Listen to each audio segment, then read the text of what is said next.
It's always weird coming back to a game after you've beaten it, hopping into your save file, and it feels like it's in this weird limbo state. It started me right at the entrance of the dungeon, the final dungeon, Hyrule Castle. And it, I don't know, it makes you feel kind of strange, you know? It's like walking around your file, your save file in like a Mario game, like Super Mario Sunshine, but you've finished. You 100%ed it, so there's like literally nothing left to do. There's no lands left to conquer, you know? It's an odd feel. Hey there. We are on the closing thoughts part, the final part of Twilight Princess. It feels weird, man. It's so strange. The closer I got to this game, the more excited I got. This game was the part of the reason why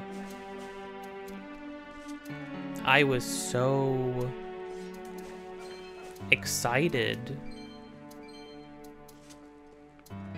to do this legacy in the first place. It's maybe the game I was like anticipating this game the most. Of course, it was great going through Ocarina of Time again. It was great going through Majora's Mask for the first time. It was great for going through Wind Waker, like the 5th time. But this game that I've gone through the most, but hadn't touched or looked at or experienced in so long, and having that experience of realizing new things about it, of things becoming contextualized, you know, understanding subtext more, understanding, just having a basic, a higher reading comprehension now, and just really getting a feel for what's really going on in this game, what it's really trying to say, what it's really trying to do. Yeah, look, there's ducks in this game. There's ducks in this game, but they only show up here. Isn't that crazy? What do the ducks have to say? Oh, why aren't you a rarity? Speaking of rare, I saw something rare mixed in with the trash around the bridge. It was so shiny. I wonder what it was. Oh, is that how you're supposed to know that the bottle was over there? That you could go get the bottle? Interesting. Huh. Some people just don't know their manners. There's so much trash out here. Sometimes folks reel it in when they think they're trying to fish. People who can't be nice to Mother Nature will never make good fishermen, you know. Interesting thoughts. Nintendo games always do have a very pro-nature stance, which is nice to see.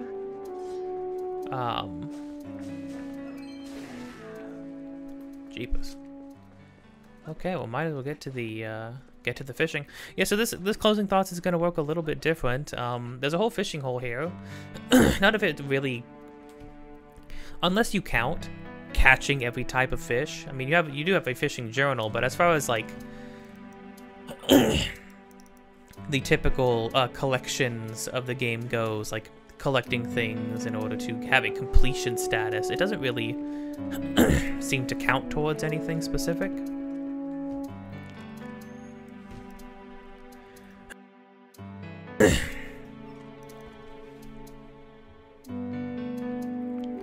But it is another thing that you can do in the game, and so I figured, you know, showing it off would be good, and if we happen to catch everything, then, hey, that's cool.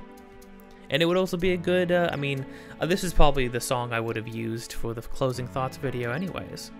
Because it's just mellow. It's just mellow, it's peaceful, it's serene. Feels like a good, peaceful end note to the end of all of this. No time limit? Get yourself a charming and savvy guide. But that's deluxe fishing package. Well, I gotta go deluxe. Why fish alone, after all?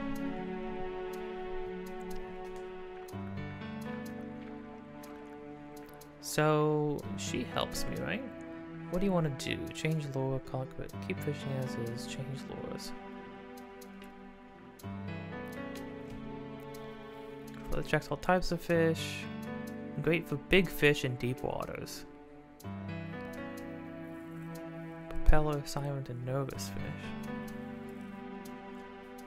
Sure. I don't know if there are things to unlock, or if anything special happens if you catch all the fish. Maybe that'll be something I check at some point. Yeah, this is a... I was really all up in my feelings. I will say, I was definitely all up in my feelings when I finished this game. It just feels heavy, you know? It's such a heavy game. And I mean, like, I think it's because you experience it upon a further visit when you're older.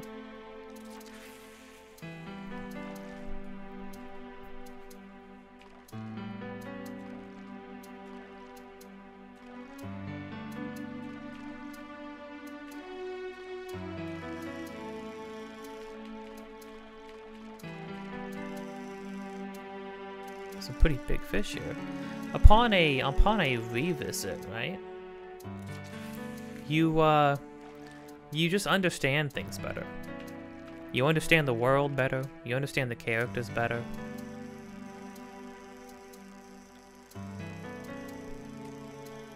You have a and that greater understanding gives you a much deeper.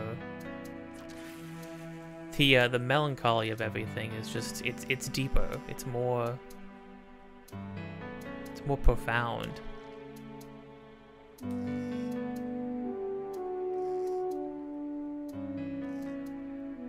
It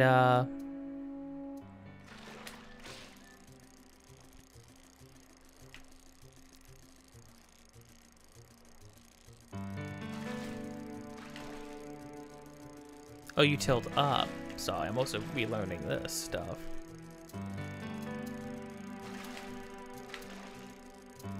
Fishing is pretty easy in this game, though. I feel like it's much easier than the other games.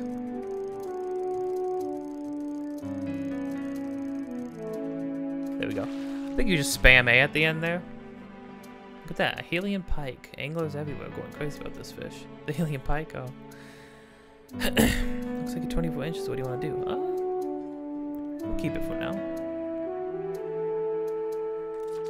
There's another fish back here.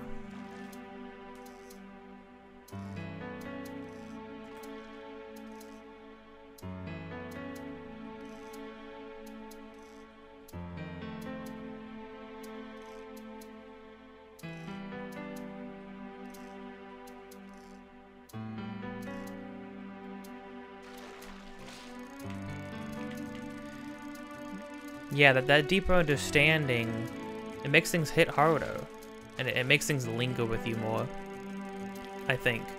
I had totally, and not to mention, just coming back to this game after so long, I had completely forgotten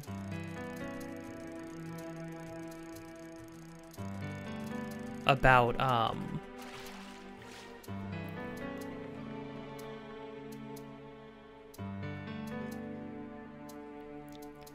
yeah, I had just completely forgotten about certain things towards the ending. Definitely just did not did not know catch certain lines of dialogue and how hard they hit. I mean, freaking Midna's line of dialogue, I was thinking of, I said it again, I repeated it back during the credits of the last part, and I almost started crying just because it, I don't know, it's like it washed over me. All of the sort of pain and anguish of that character just sort of like hit me suddenly, which is funny because I feel like people always remember Midna as this like very like spunky, tenacious, like mischievous kind of companion, a lot more bold, a lot more energetic, a lot more of a real character, right? Compared to maybe some other characters in the, or some other companions specifically. She had her own motivations that extended outwards to yours. She was kind of, you know, I think one of the things that really surprised me was that I did not recall is just how sort of like she's pretty mean, and somebody even put it well in a video I watched afterwards. She does just straight up like manipulate you, you know, like she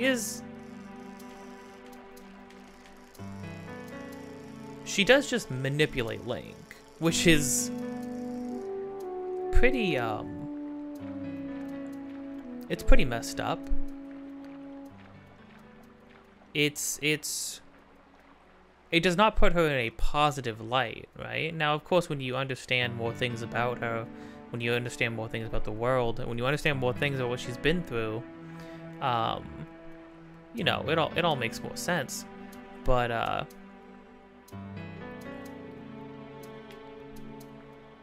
it really does take time, you know?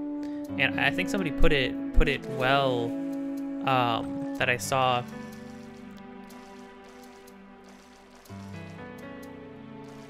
Somebody put it well, which was that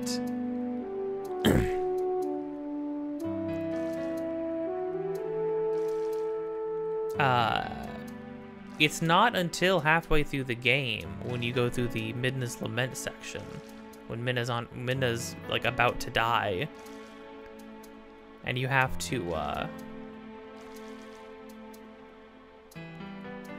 and you have to desperately run to save her, you know?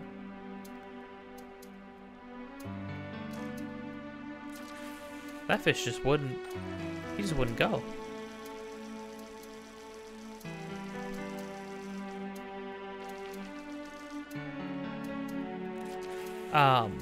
It's not till after that point when Midna and Link start to show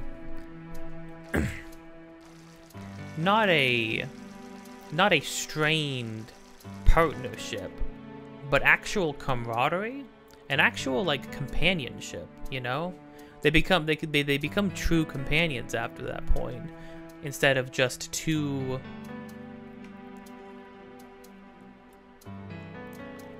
people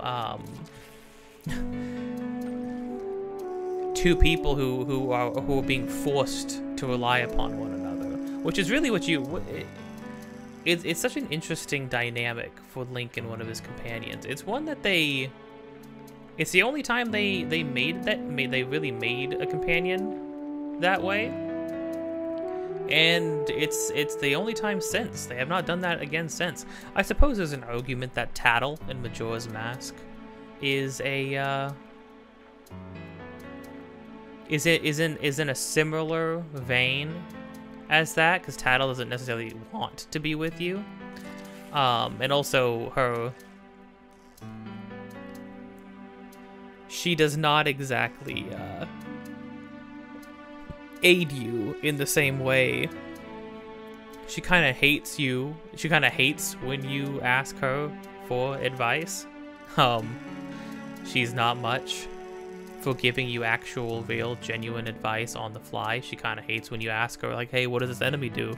She's very much unlike Navi in that regard. But she still, but very quickly, she still falls in line with the companion role of, well, I am going to help you now. And she very quickly is like, you know what, Skull Kid's doing bad things, and we need to stop him. Like, we need to figure that out. Midna, on the other hand, for a very long time, Midna is just gung-ho about using you. She's just gonna use you to get what she wants. She's only with you because she absolutely has to be, you know? I think that's like an important distinction.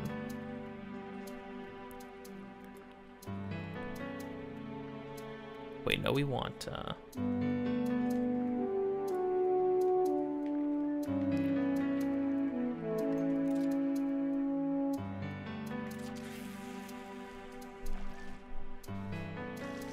never really...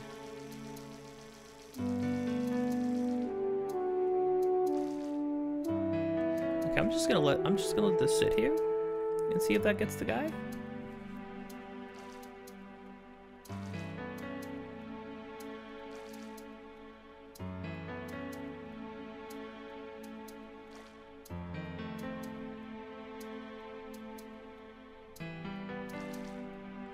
They just stop caring.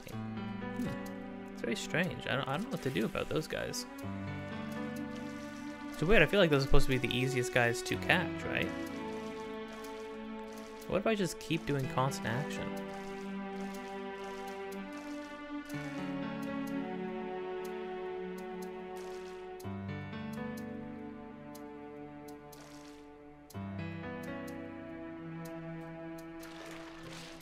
There we go.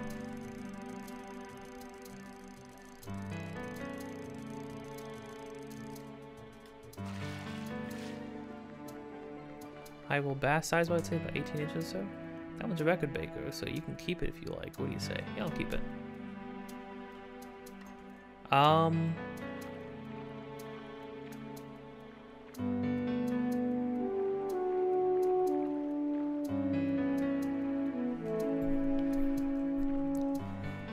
Yeah, but then you know you really do see like a camaraderie and companionship blossom between the two of them, Link and Midna. And then it starts to feel like the need for one another starts to feel like it becomes something else. It starts to become actual, like, oh, holy crud. It starts to become like actual true caring. It stops being needing one another and it starts to be like relying on one another is something that I had talked about before. Was that like at first they're with each other because they have to. It's out of obligation, right? But then eventually that becomes the fact they no longer have to be with one another. They are choosing to rely on one another.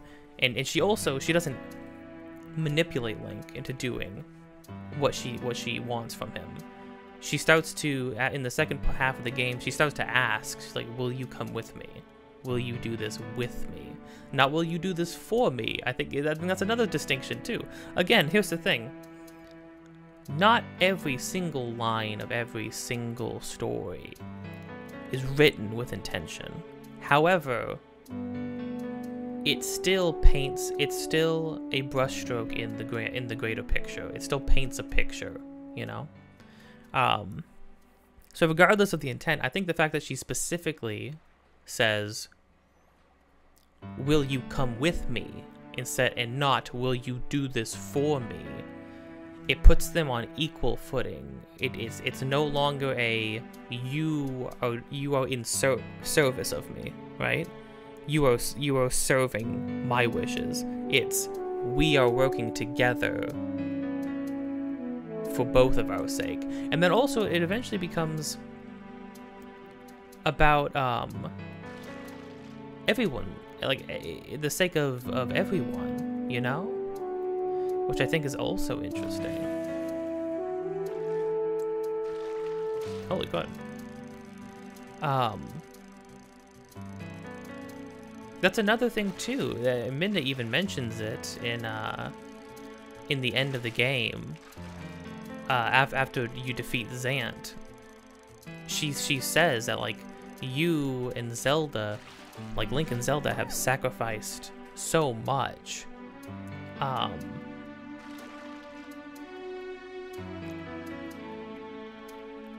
You have both sacrificed so much for the land and for your people and even for me. And I've done nothing, right? Which is why her sacrifice at the end, you know, it's not out of nowhere. It's not just you know, because Minda's a good person now. No, it's a very specific choice to have her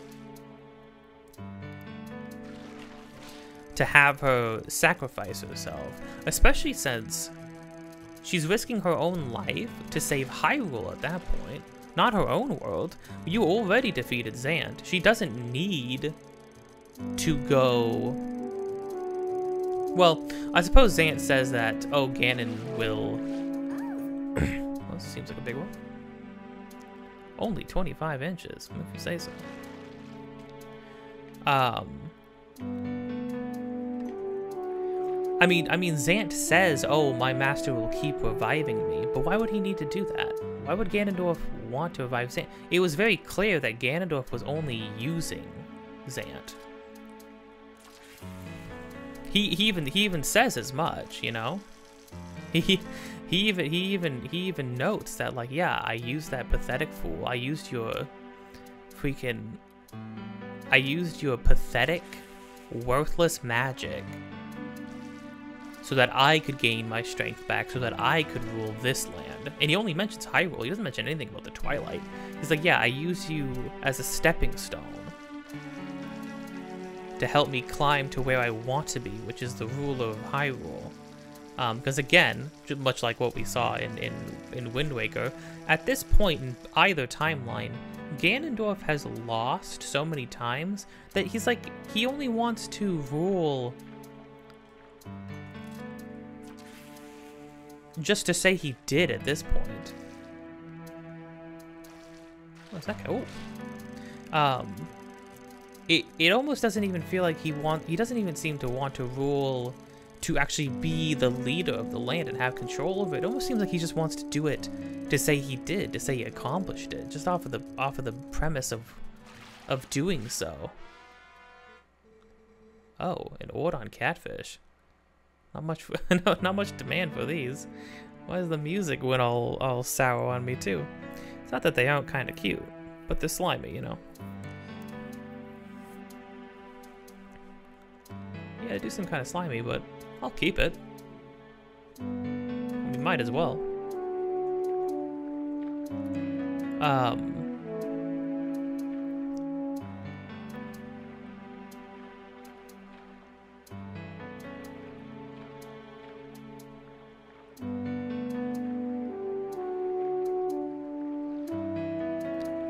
I don't know if there were like more fish to catch here.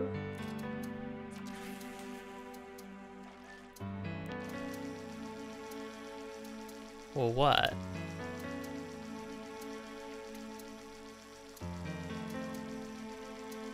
Or more types of fish? Can I check my inventory?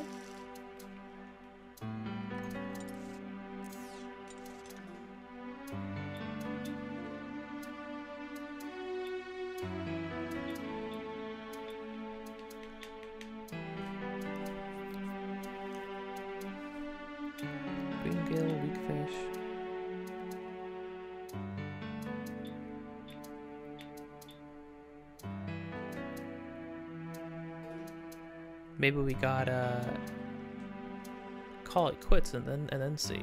Call it quits. You really want to quit? I do want to quit. I've got plenty of money, ma'am. We'll be back out there fishing in no time. Hey, all done? Oh, that was fun, wasn't it? Put the fish you kept into the tank. We should fish together again sometime. Thanks. Did it not give me, like, Helium Pike, Reekfish, Greengill?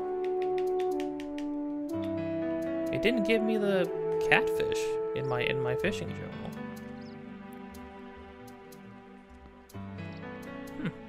Strange.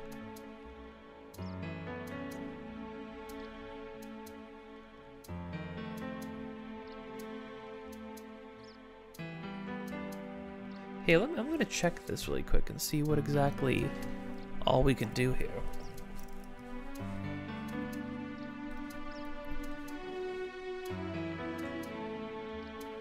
Okay, so apparently there is a way. Okay, so you can't. The Hylian Loach is something you can still catch that in this game, because of course, it's like the only. I mean, the only reason the fishing hole is here is because the fishing hole was an Ocarina of Time, and that's what this game really wants to be. But yeah, so we're going to work towards that. But apparently, you have to do something very specific. You have to unlock the frog lore in order to catch it, which means you have to C-stick and look at this. Which, I mean, how could you... You could totally just forget this, though. No, that caught your eye, did it? Made that game, you know. Give it a really fun name, too. Roll Goal. Costs 5 rupees to play, but you win 10 rupees if you make it to the goal. Well, you want to play? Sure. Apparently, if you beat all the stages... Oh, do I have to actually balance using the Wii U gamepad for this? Oh gosh. This is gonna be like that. They had a game like this in Kirby, the new Kirby game, and I played it for like an hour and a half straight trying to beat it. Oh, bless me.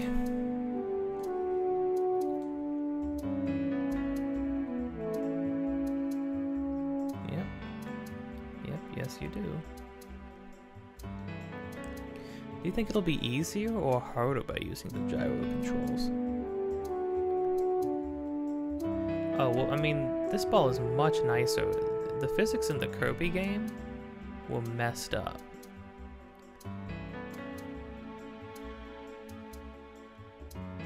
Oh my gosh, no, this is so much nicer.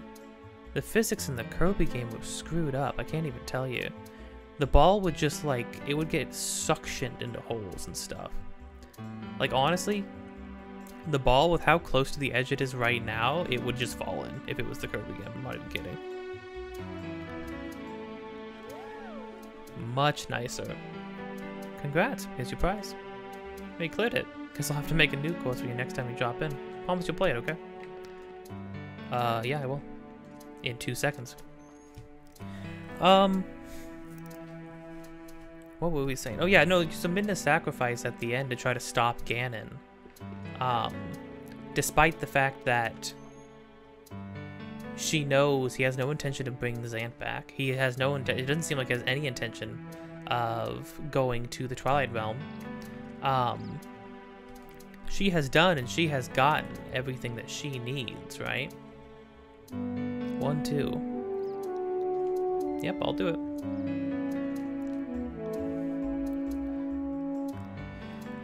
She has done and she has gotten everything that she originally set out on her personal quest to do, and yet she is inspired by the actions of Link and Zelda throughout her journey, and so she does... What the crud? Okay.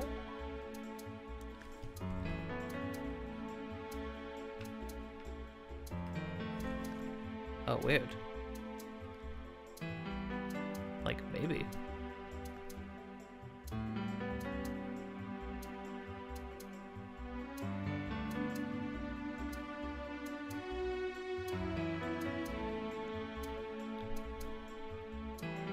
What crud?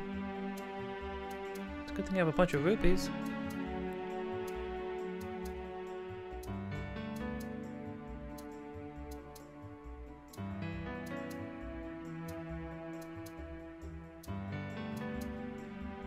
So it's focus time.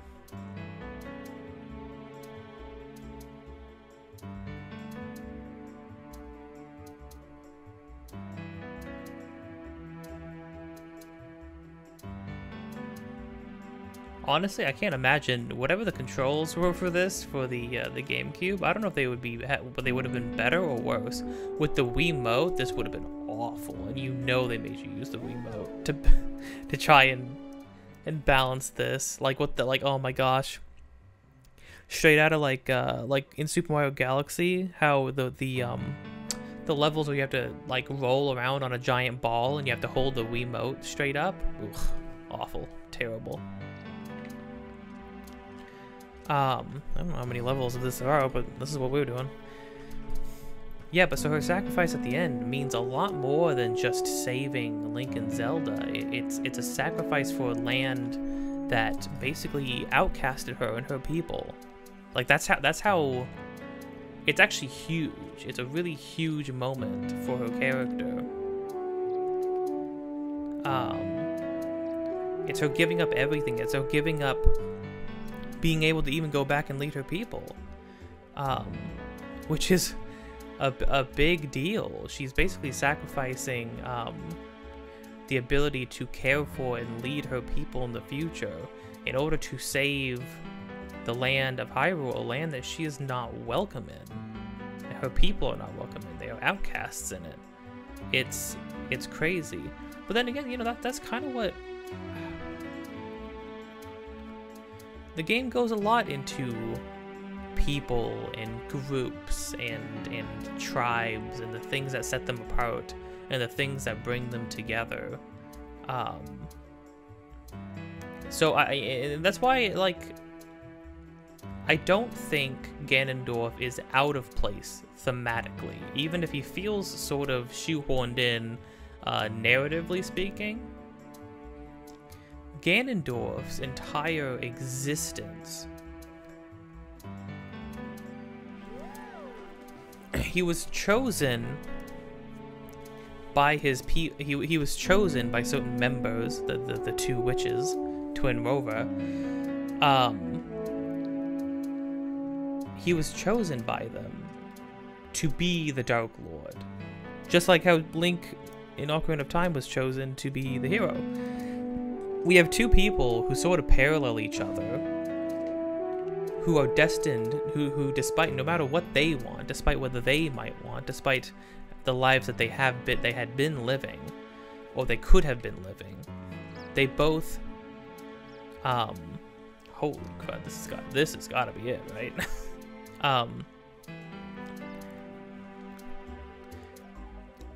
They were both chosen, they were both given a destiny to fulfill, for their people. But then Ganondorf never tried to break free of his. Although I suppose there's an argument to be had that, well, maybe you simply can't, right?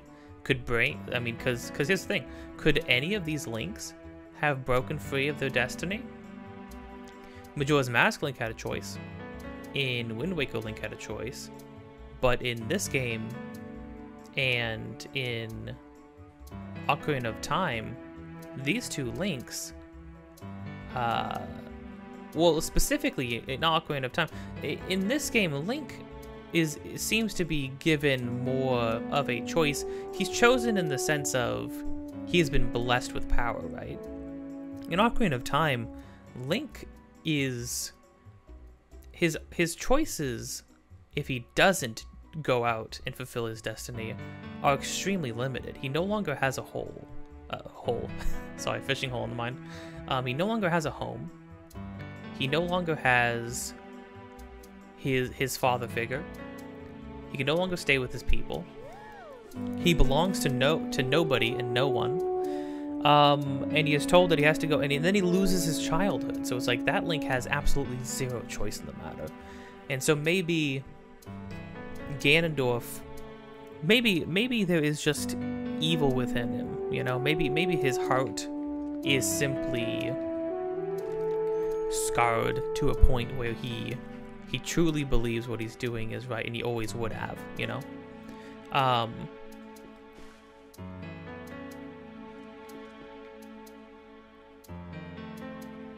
You hear that? Sounds like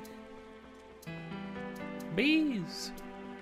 I was about to say, I was like, oh, there's a horrible, awful buzzing noise. Oh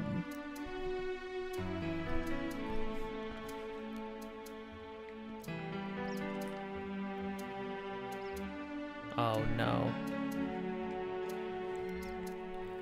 They're getting weird now.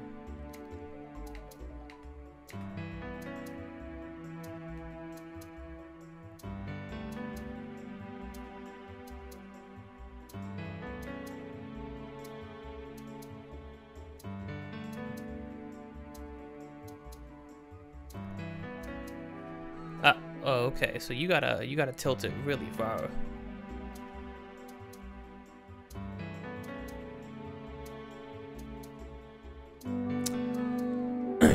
Oh, this is awful. I just wanted to see how far you can go.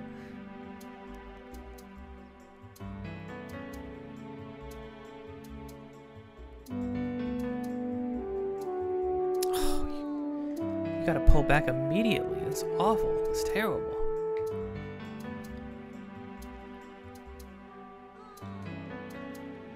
Okay, so I need to...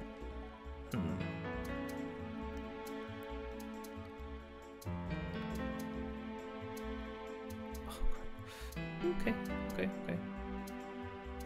Now they're giving me curves. Oh. Wait, why are they introducing roundabouts and ramps on me at the same time? So rude. Whoa, okay. It like auto-adjusted? I'm sure you saw that. That was messed up.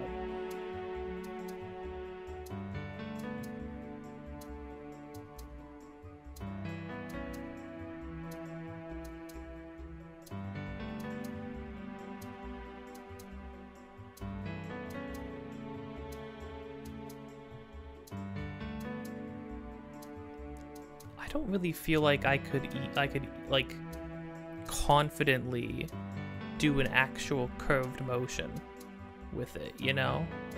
Like, I feel like it's way easier to go like forward, left, but you cleared it. How many more of these are there? Lady, I just want the frog lure. I did not think this was going to be this extensive. Fishing hole kind of goes nuts.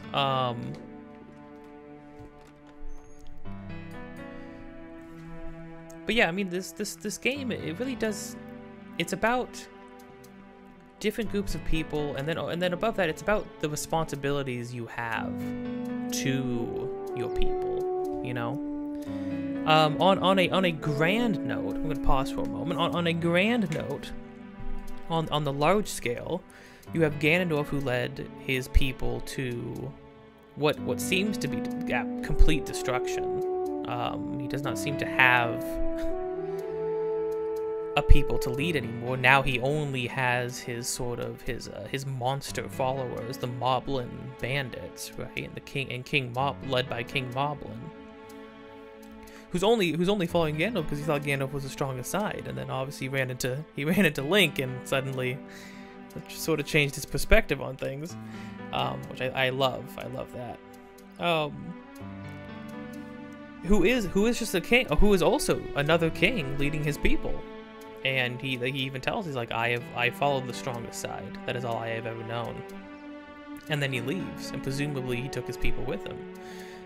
Granted, of course, we saw there were still stragglers sitting in the castle and stuff like that, but he himself, him and whoever would continue to follow him, left. Ganondorf no longer has a Gerudo tribe to speak of. We went to the desert. It's completely empty. It's just a wasteland. Either that or the Gerudo people left. They left Hyrule, which would also make sense, right? And still would place Ganondorf in this position of no longer having a people.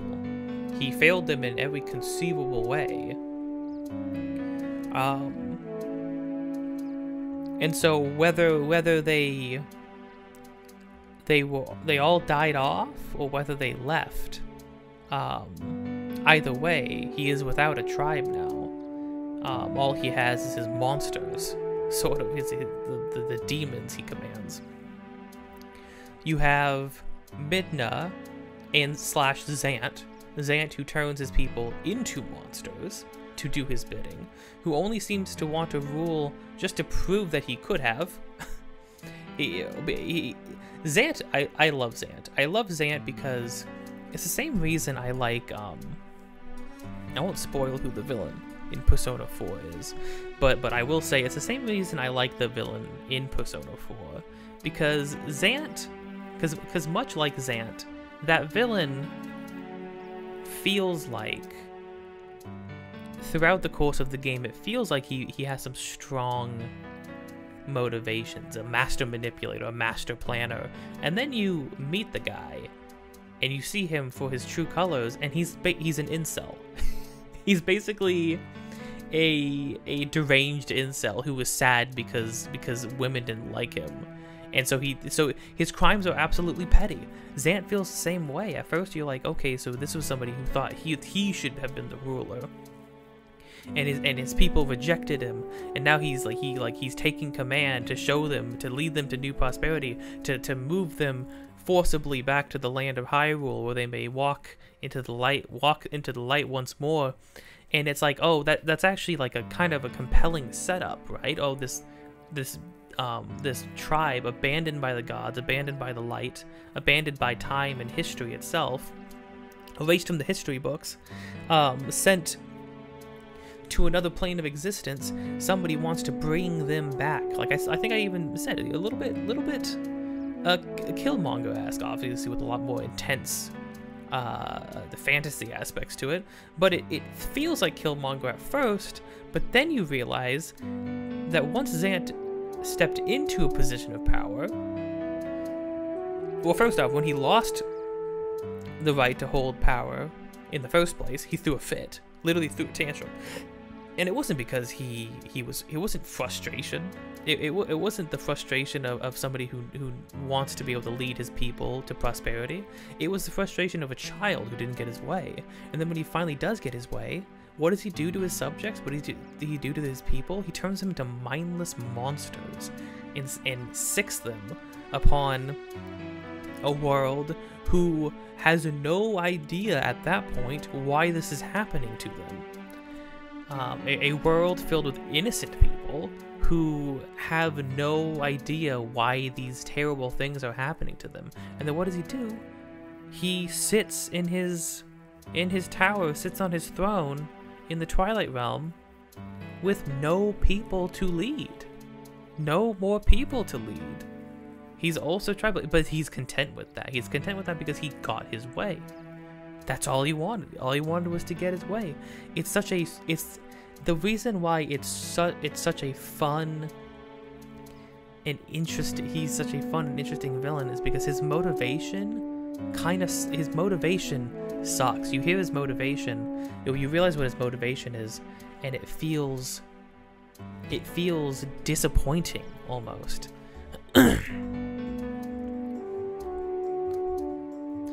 And that's what makes it like so good, because you have a guy with the power of the gods, basically. It's the reason why, like, in the Owl House, the Collector, the reason the Collector is such a terrifying antagonist, it's because it's a child who it's a child holding a handgun, basically, and waving it around. It's a child with the power of gods who can do whatever he wants. And what do children do? They do dumb stuff. They do dumb things for dumb reasons. They do dumb things for petty reasons. Children can be. When you're young, you are petty. Not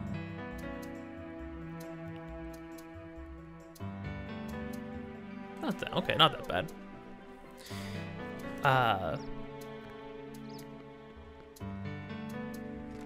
It is fascinating. It is fascinating, and I'm really glad that even though Ganondorf sort of just pushes his way in and becomes the final big bad, which he often does, time and time again. Despite that, oh, this one's shorter, but now it has 2 ramps. Great.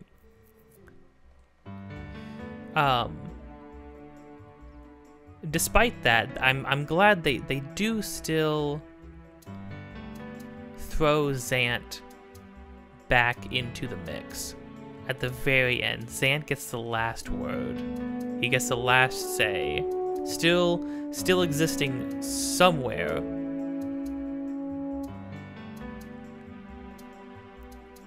Crud. That's gonna be so hard. That is gonna be so unbelievably hard.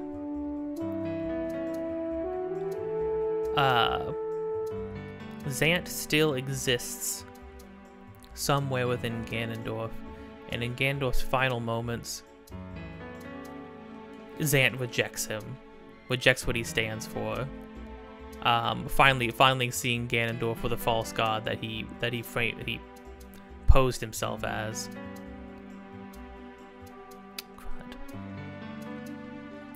You know, I might have to change perspectives on it. Yeah, I think that might help. Oh. Oh, I could do that. I could do that. No, you can't go too fast. It's just like, because it's so much slower and it sticks to the ground way harder, you can't go too hard or too fast. It does still commit to move. She says if you were that close, then you'll get it next time for sure.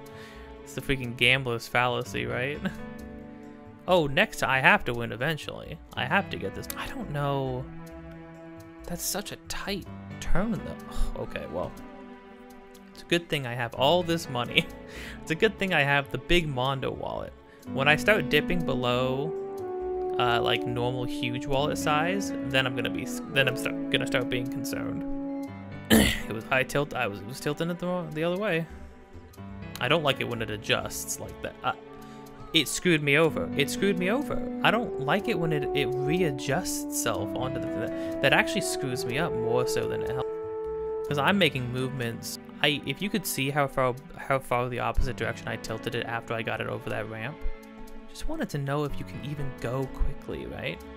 It doesn't feel like you can. It bounced it back again. It adjusted it automatically again. I freaking hate it. I wish I didn't have to hear it say, "Oh," every time. It is unnecessary. Yeah, that's what you gotta do. You gotta send it over the ramp and then make a hard left turn, but you gotta make sure it's perfectly balanced and not tilted to the side in any way. It falls right off. Like, I don't understand, because like the momentum on this first one. No, I keep going overboard on it too. I don't know. Maybe I can go not as far forward. There we go. Ooh. Gosh, how many more? Please, let it end. I wanted to do some peaceful fishing. But yeah, you have Zant leading his people. You have Midna trying to lead her people, but she actually abandoned her people, technically speaking. Of course, she was still trying to work her way back to get back to them, of course.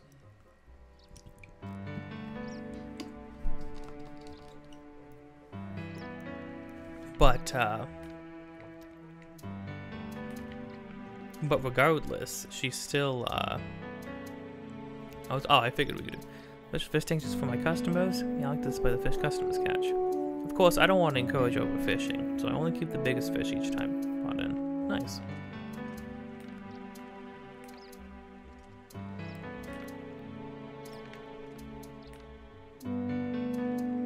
So cute, isn't she? Her name's Brody.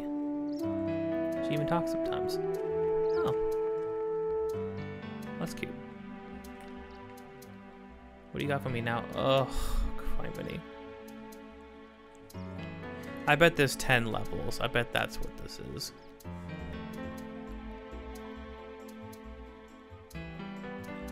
Okay, at least they give me some leeway. No, the last one's the same as the one that I just did. This sucks, lady. Your game sucks. Alright, you know what? I'm gonna cut to when I wouldn't have gotten this.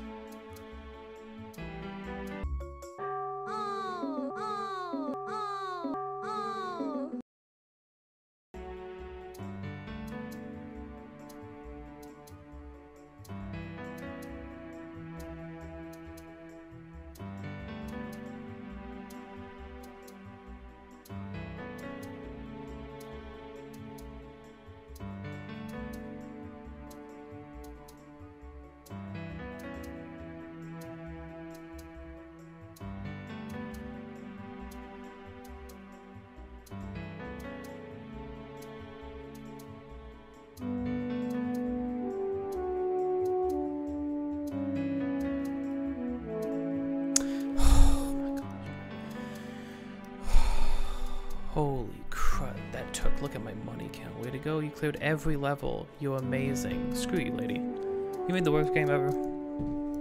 Awful game, terrible game. Twilight Princess is actually the worst Zelda game. Did I mention that? Now that you've cleared my roll game, you've earned the right to use the frog lure. Okay, cool. Do I still have to pay another $100 to go out fishing with you? Looks like I do. Looks like I do. Yeah, let's go fishing. Let's go fishing. Okay. Cool. Let me see where you catch the Hylian Loach again. Far end. Far end.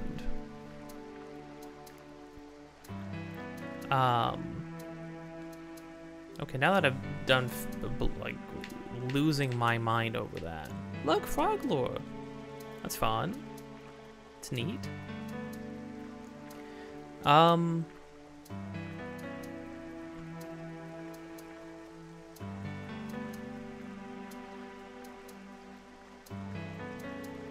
Yeah, so... Yeah, during different weather patterns, it's harder to see certain fish compared to others. But there are still fish there, I believe, if I understand correctly. Just harder to see. The Hylian Loach is supposed to be somewhere around here. Supposedly. Maybe he won't be here during this time of weather. Who's to say? I guess it makes sense that that last level took me the longest, considering it was the last one. It was supposed to be the hardest. But, still. That was a lot.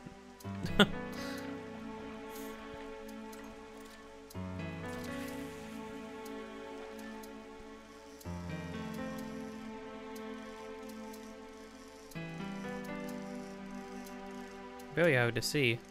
Hope the weather clears up. I suppose in the meantime we can just keep I can just keep divulging my thoughts. Yeah, I feel like, now I'm not saying that the dungeons in this game are the best designed dungeons. I will say they definitely do feel like they are a leg up just in overall visual design. But I do stand, at the very least, I do stand by what I said about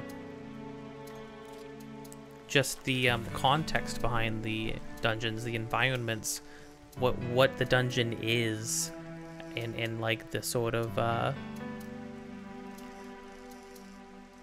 like having an entire dungeon be the Temple of Time itself, and then having an entire dungeon be Hyrule Castle, having an entire dungeon in the Twilight, having a dungeon that's like Goron Mines again, having a dungeon that's a castle in the sky, a giant mansion abandoned out in the woods, not in the woods, in the snowy mountains. I mean, come on, that's just. It's just very. It's cool. It's very cool, you know?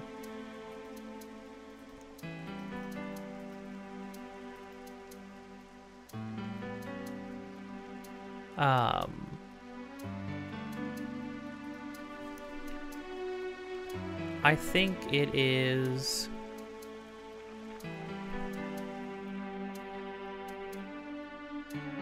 I'll keep fishing. Okay, well, it's done raining. That's good, at least. Now, it's set over here in this spot, but I also see lily pads in the video. So I don't really know. I don't see lily pads where we are right now.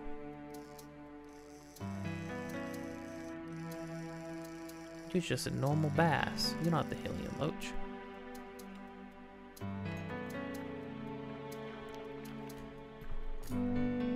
Maybe he's actually in different spots.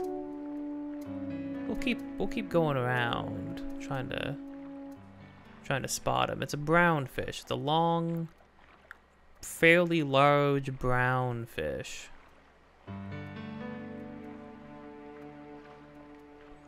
Should be pretty distinct from the other ones.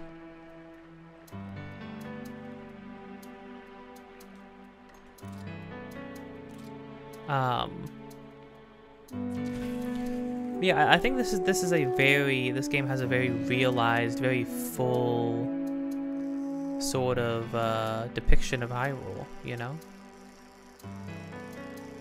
Which I think is very, it's very cool.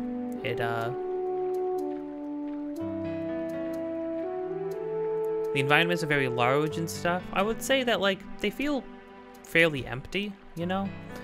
Because here's the thing, right? Large is fun from purely looking at the scope of a game, but size does not mean it's meaningful, you know?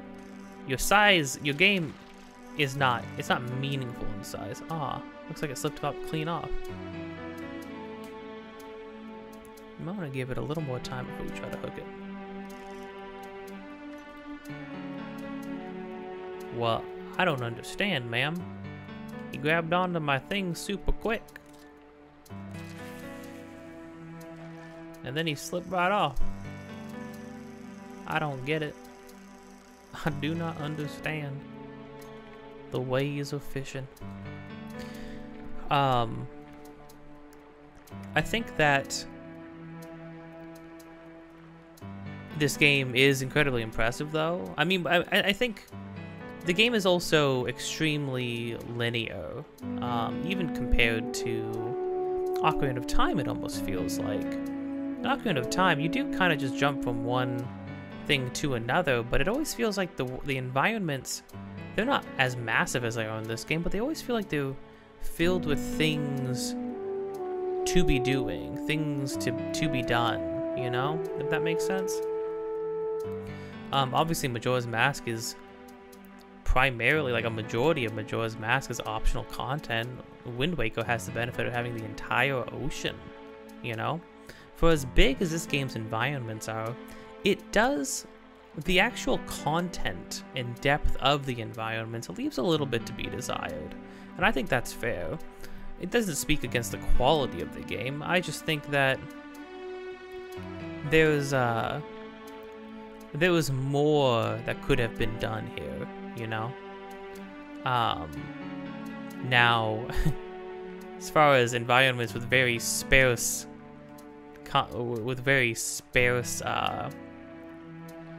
things to do in them, with a lot of sparsity in exploration, I think that this game definitely does it a lot better. Just the fact that this game has caves and stuff, that was a big thing that I had totally forgotten about. But yeah, here's the thing. I think they should have done more caves, right?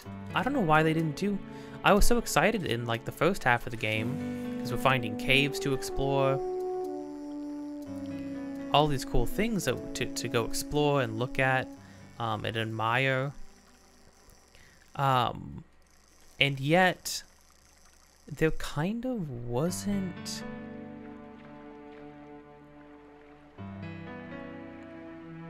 There kind of wasn't anything...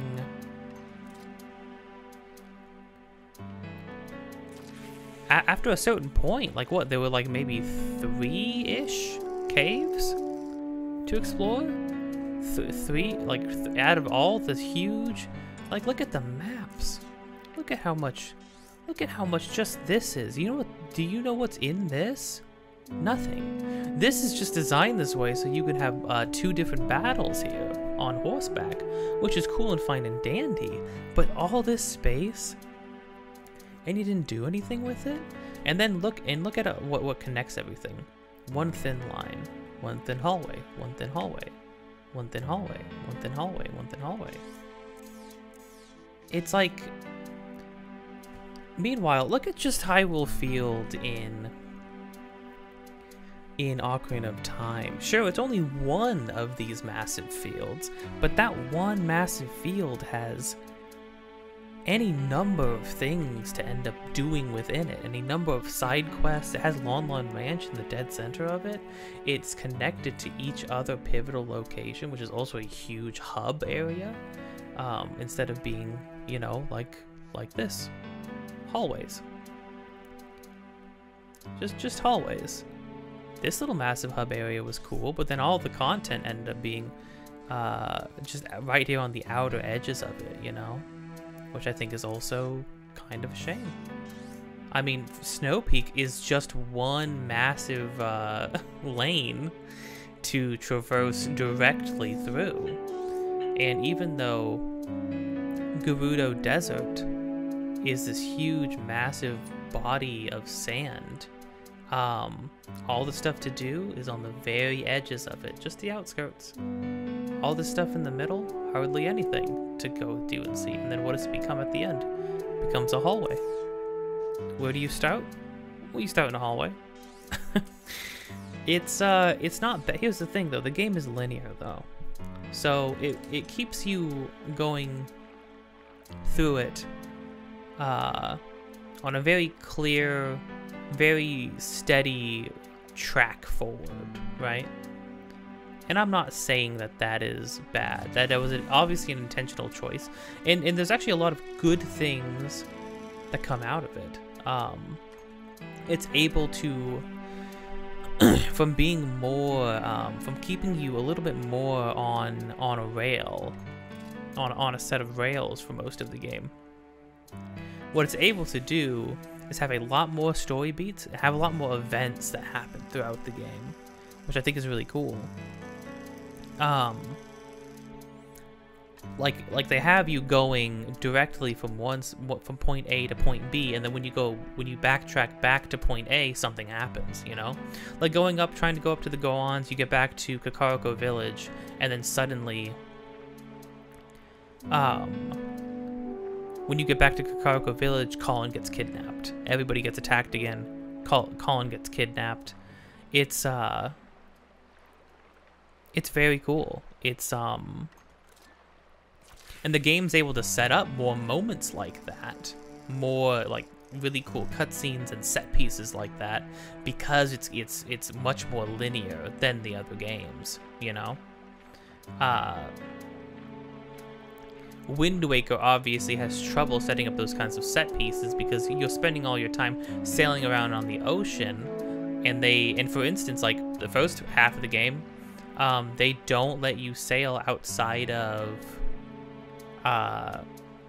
these two direct lines traveling from Windfall to Dragon Roost, and then from Dragon Roost directly to the Forest Haven, because they don't want you to go to Great Fish Isle before the story beat, because the game has already made, there is no like version of Great Fish Isle where you can do anything or speak to anybody or see it in a completed state. Now, would that be cool? Is that a change I would make? Yeah, I would let you go wherever you want in the ocean. Maybe you can't do anything in all the places, that's fine, but I would allow you to go wherever you want on the ocean, and even go to Great Fish. Maybe there's nothing you can do at Great Fish, but you can go there. You can think of like, oh, maybe we're going to be doing things here in the future. You can talk to people, named people, get to know people, get to know the land, and then when you come back to it later, see it destroyed and see everybody gone and dead. I think that would have been like, that would have hit even harder, in my opinion, right? Now, the thing is, I still think getting to that island and seeing what has happened to it, regardless of whether or not you got to go to it ahead of time, I still think it is a shocking and effective place, right? But the reason they had to lock you out of stuff in order for it to have that effect.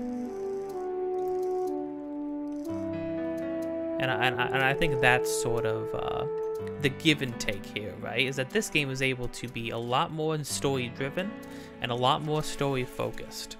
And yet, you know, it's still not as story driven, still not as story focused as Skyward Sword is. Skyward Sword is, I would say, a completely plot driven game. I would say this game has a lot of plot points in it, a lot more plot points than other Zelda games, but I would not say that it's story driven. I think the gameplay, the adventure part of it is still the main drive here. It's still the main focus. It's still while you're coming here and sitting down, the added story and narrative and stuff like that running through the game is sort of the added bonus, as per usual with Zelda games. It's just more story driven. It just has more plot than the other ones. But you know what? The thing is, I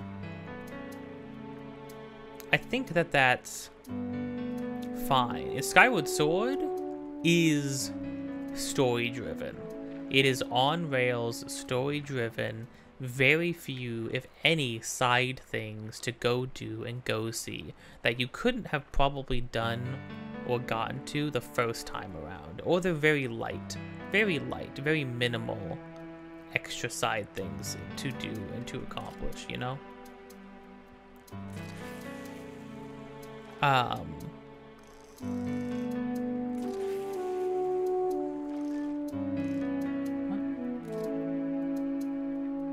There we go. I don't know why it was instantly casting it out.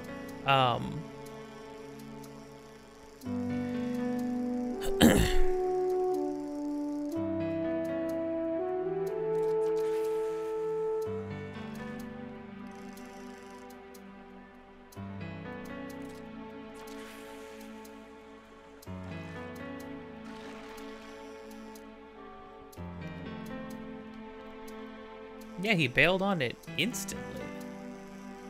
It's very strange. But also, I don't want that guy.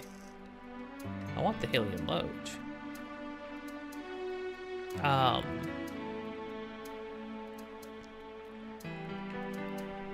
Now, circling back to just the characters in the game and stuff like that. So yeah, what were we saying before I got completely distracted? Oh yeah, you have Ganon with the Gerudo tribe, Zant with the Twilight people, Midna with the Twilight people, who had to her leaving her people, and then ultimately, you know, like I said, like I noted, potentially sacrificing her ability to get back to them at the very end when she sacrifices herself for Link, Zelda, and the rest of Hyrule. And then you have Zelda with her people surrendering in order to have any chance of a future for her people, and letting the kingdom fade into twilight, unbeknownst to everybody in the world. But then you have Link, but even Link has people. He has a village. He has kids that he's trying to save. He has kids that he's trying to reunite with their parents. He has the parents to help. He has a best friend to try to help and try to get back to try to restore the memory of, you know. I think that they do a very good job at showing you all of these different parties, all these different people struggling, pushing and pulling against one another, and all of them are harboring. I think the through line between all of them is responsibility. I feel like that's kind of the through line to the game, like throughout the whole game, is that there's this immense weight of responsibility to your people, responsibility to the people you care about, to the people you live with, to the people you lead. And I think that is I feel like you really feel the weight of that throughout the game. I feel like you really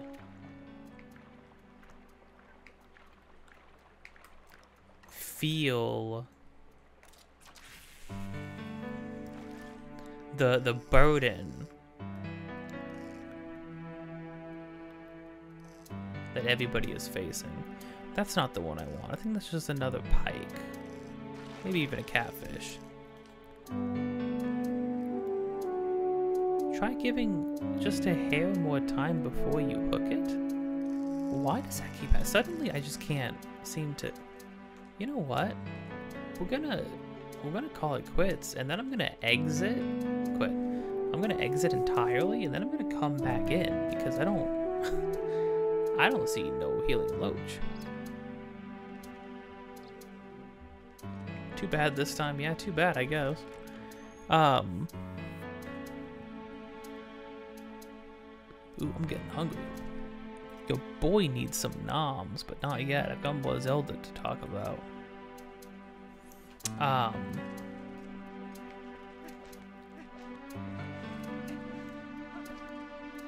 Come back.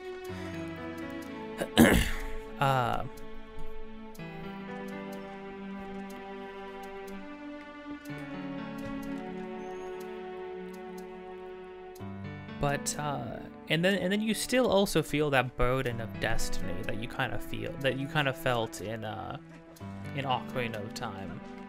I would say not nearly as much. It's still here. It's still prevalent. Link is still chosen. He's still a chosen one in this game, which is something that hasn't really come up as an important plot point. Because, like, again, Link in Wind Waker, one of the reasons why that Link is one of my favorites is because he is not chosen.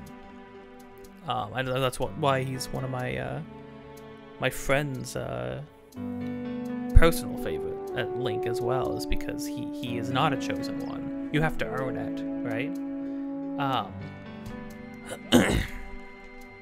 Unless maybe if you take a guide with you, it doesn't come out? That doesn't really make sense to me. I'm paying more money to come out here with a guide. Man, it was like sunset when I walked back in here. It's like... the weather is booty right now. The weather in this game is reflecting the weather outside. And the weather outside is frightful. I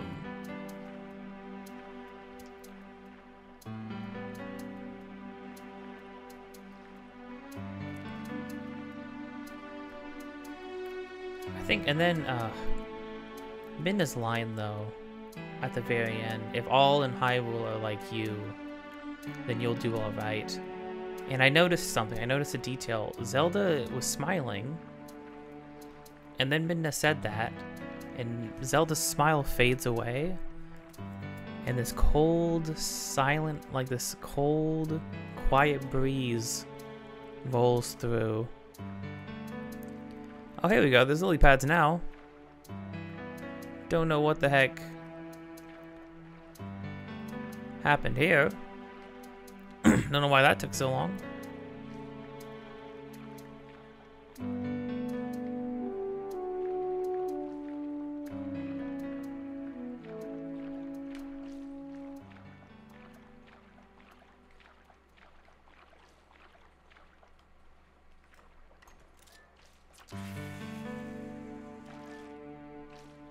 Oh, wait a minute. I need the frog one. Oh, look, frogs. Oh, that's what the splashing sound was. I was wondering.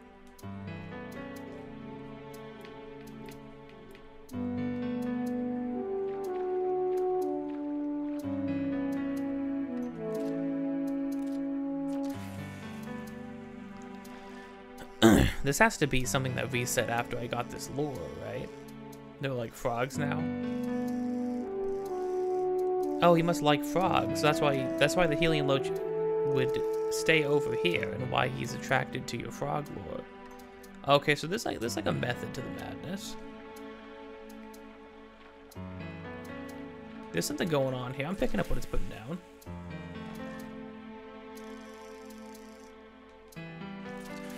No, don't.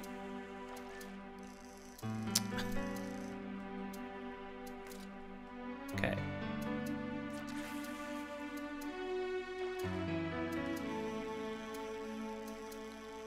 No, you're just a cruddy big fish.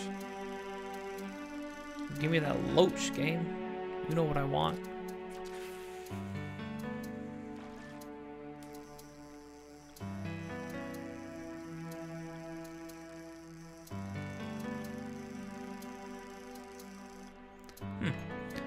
Just can't seem to find it. But yeah, so Zelda, it's like Zelda is picking up on something. It's like she realizes what... It feels like she realizes something that Midna's trying to say.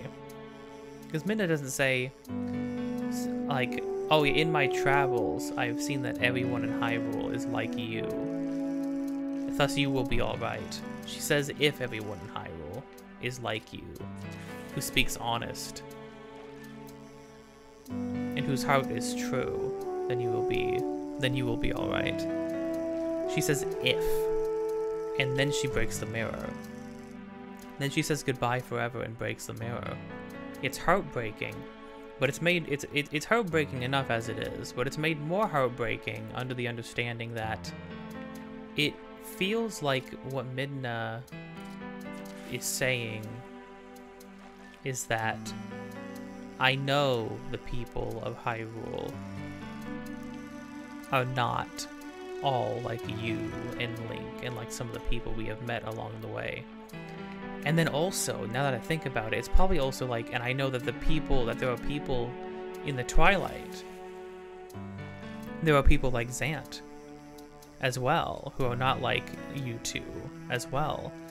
And then, so she ultimately makes that decision of, we must not coexist anymore. Not because we don't want to, but because we simply can't.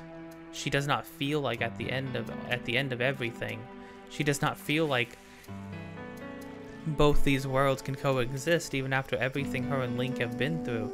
And it's brutal, and it's tragic, and it's sad, it's somber, it's melancholic. It's all the words. it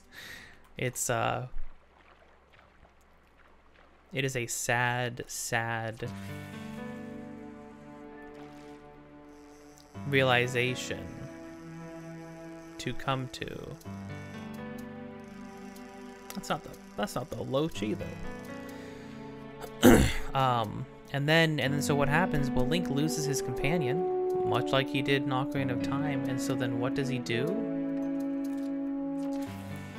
He leaves. Is that it? I feel like this is just that's just another freaking bass.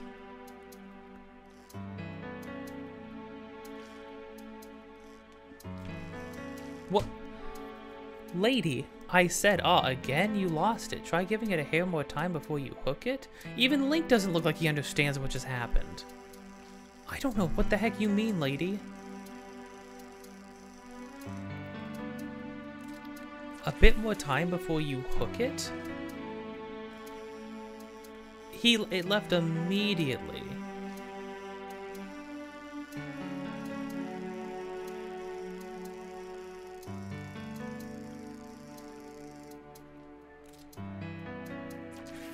Unless other fish will be attracted to the frog one, but they like won't want to go to it. I don't understand. Here, I won't. If this guy latches onto it. Nope. See, you saw that. There was a clear delay. There was a clear delay. Man, even if I found the Loach at this point, I don't know if I'd be able to snag it.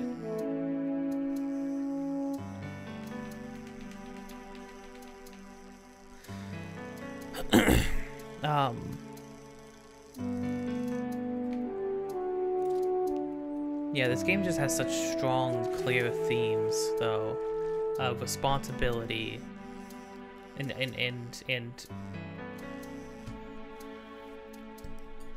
different groups of people coming together, entering each other's lives and changing each other for better or for worse. Of acceptance, of grief, of trauma. When Zelda says, "I have existed within you,"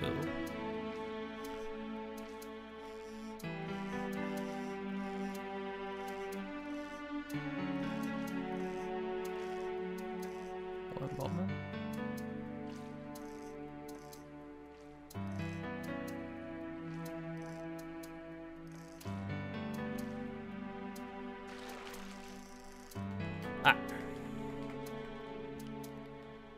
Okay, you need to explain to me. I didn't even read. Okay, what is... change lures. What does the frog lure do? For use in places where there are water lilies. You mean like the one I'm at right now?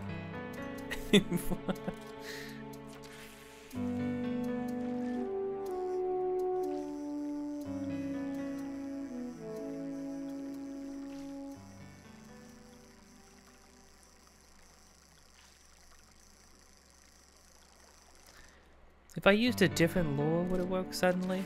That's what I want to know.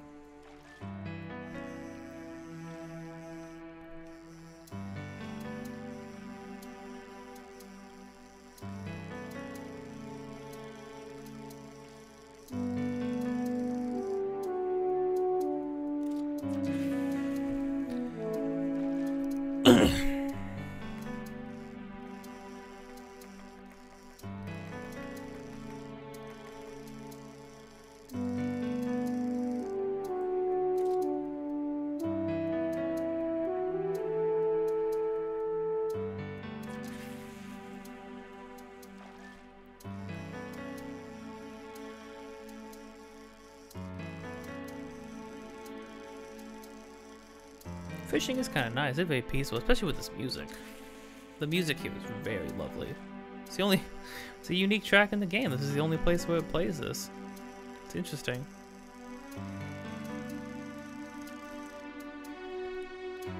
Well, I'll tell you what. I don't see no loach. I can't get any clear instructions on how to get the loach either.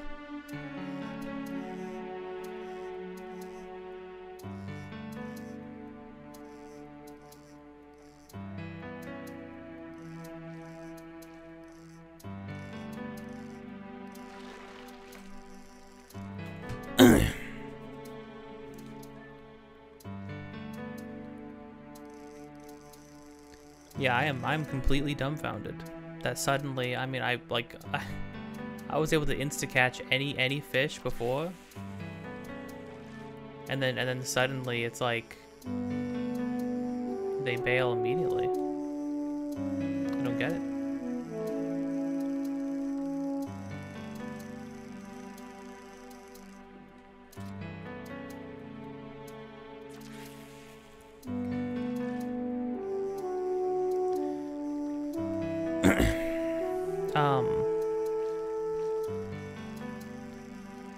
Oh, but yeah, so at the very end, something that I had totally forgotten about this, but after, you know, Link loses his companion just like not going enough time, what does he do? He leaves. And my friend pointed, I think that is the thing. I think that's the fish.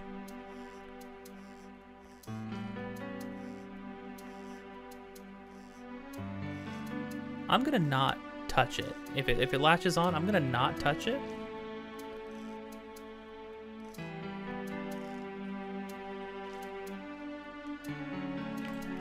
There we go. Holy crud.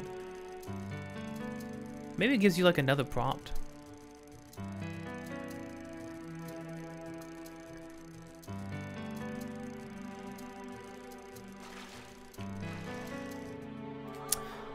Oh. I forgot you have to tilt forward. I let go completely.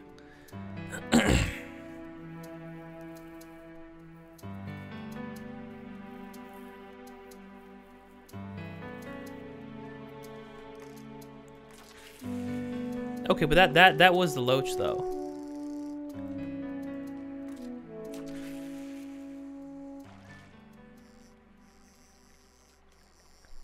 So if he's actually still back out here somewhere, please.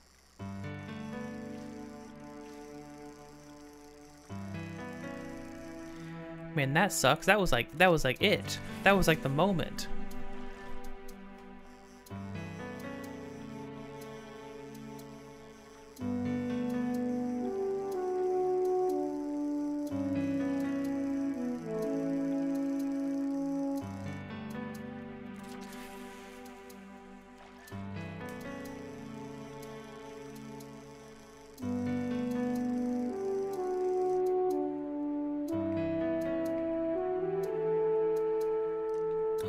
Oh, he's still right here. Hold on.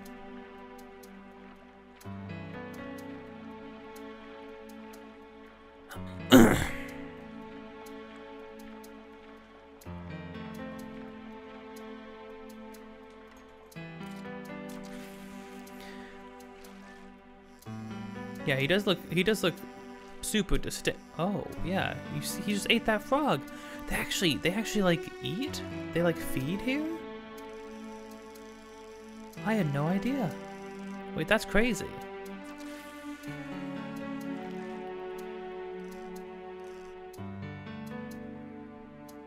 Can I leave my thing on a lily pad? No, he's not even looking over at me. He's not even paying attention to me. Look at me, Chad. Come on.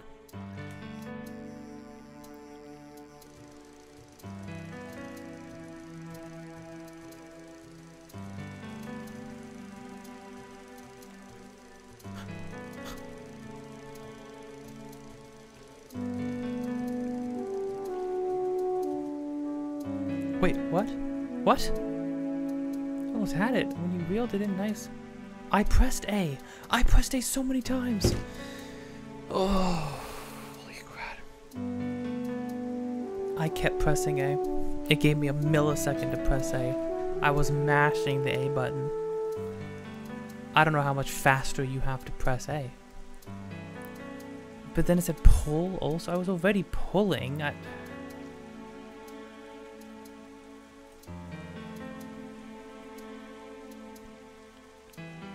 Okay.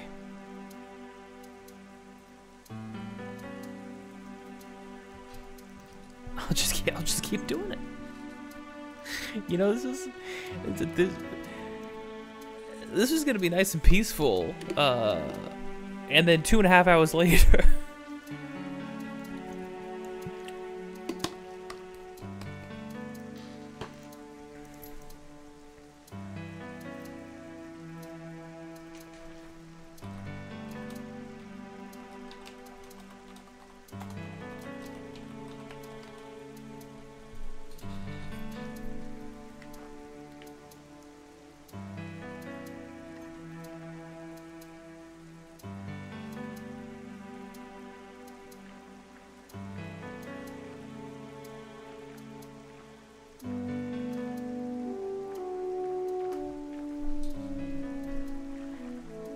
You really do just have to let it grab onto the hook for like 2 full seconds before you start pulling it in. I don't get that, but okay.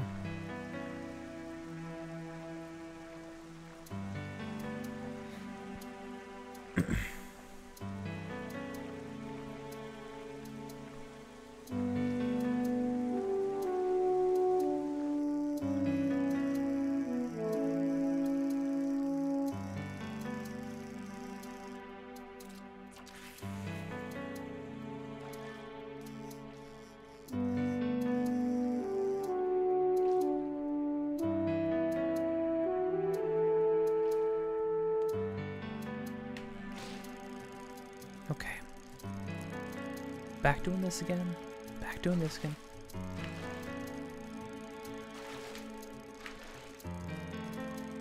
He's jumping a lot more this time.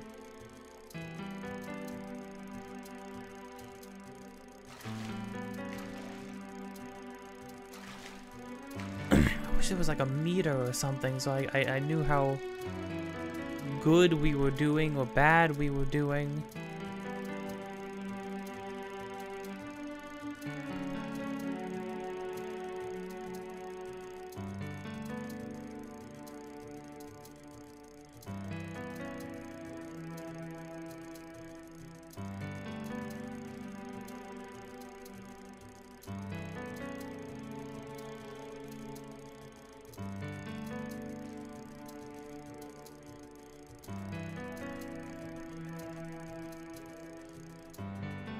Got him.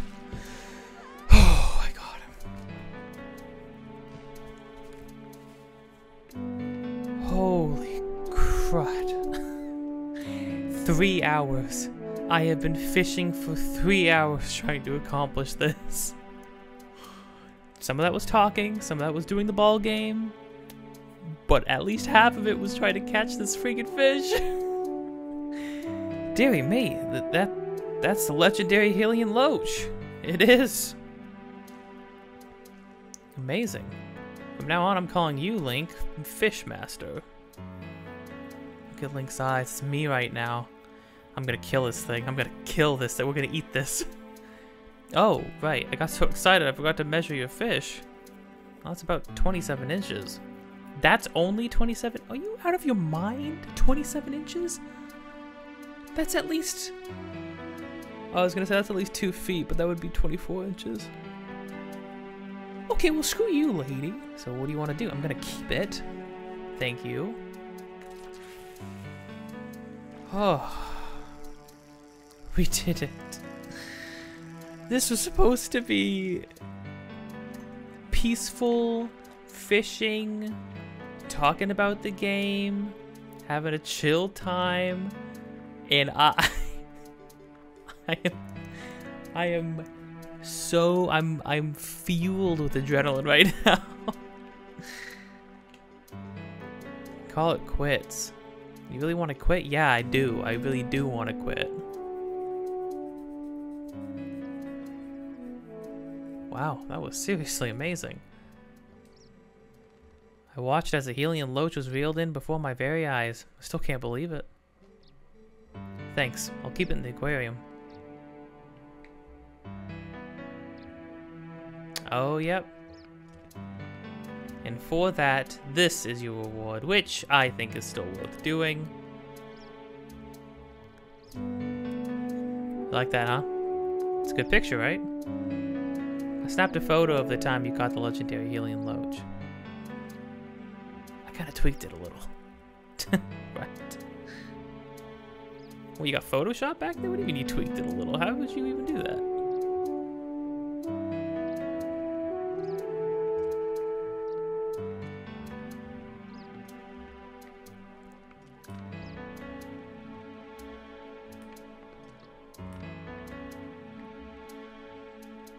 What a sweet feeling. Still can't believe my dream came true so quickly. I couldn't have filled this without your help. 3 cheers for the Master Fisherman Link. Okay, well, I'm glad I did this then. Because it had a conclusion for something, right? I would say this would definitely, after having actually done it, this definitely would have counted towards 100%. So there you go. All done fishing. No more. No freaking more, please have mercy. Yeah, that's it. That's officially all there is for the game. We got a picture on the wall, all right next to 3 lovely characters from this game, and 1 character that we knew from a long time ago in another game, in another lifetime. And we caught the biggest fish in the game. It only took 3 hours. I'm playing freaking ball mini games. An hour and 50 minutes straight trying to catch that fish. But now we can do what we're really here to do, and that is just talk about the game. Now, I think I've expressed pretty much everything I wanted to say about it. Is there anything else to think about? Link riding off at the end, yeah. I don't know how this is gonna look edited. I'm probably just gonna chop this up in order, leave out all the dead space, which most of it will be dead space. Link leaving at the end is very... My friend said that it's more hopeful, right? Like Wind Waker and Twilight Princess are a hopeful departure, whereas Ocarina of Time is just like a sad one. It's just a melancholic one. I would agree to a point. I think Ocarina of Time for sure feels the most tragic. That Link's entire life and existence, all the way up to him becoming the hero spirit, is tragic. It's bitter. He loses everything, is acknowledged by no one for it, and then ultimately retires to the woods to fade into obscurity, basically. And it's funny, Midna has that line she drops to this Link early on, where she says, "Oh, look, they're right there, and you can't do anything about it. Look at you. I wonder if you'll be able to save them, or will you just fade away into obscurity?" Right? I think that I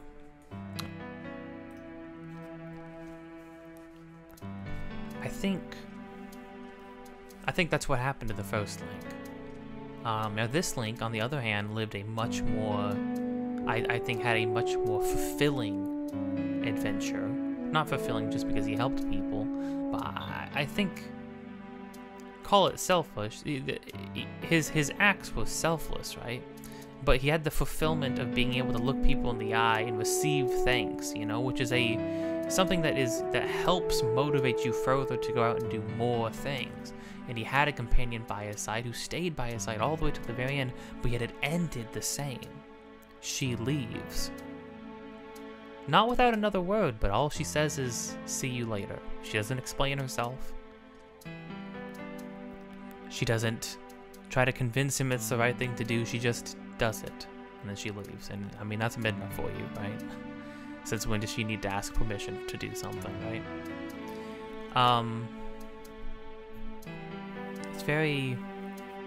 But then Link at the very end, Fado calls out to him. He doesn't show up, and then we see Ilya standing out on the edge of the woods. And we see Link.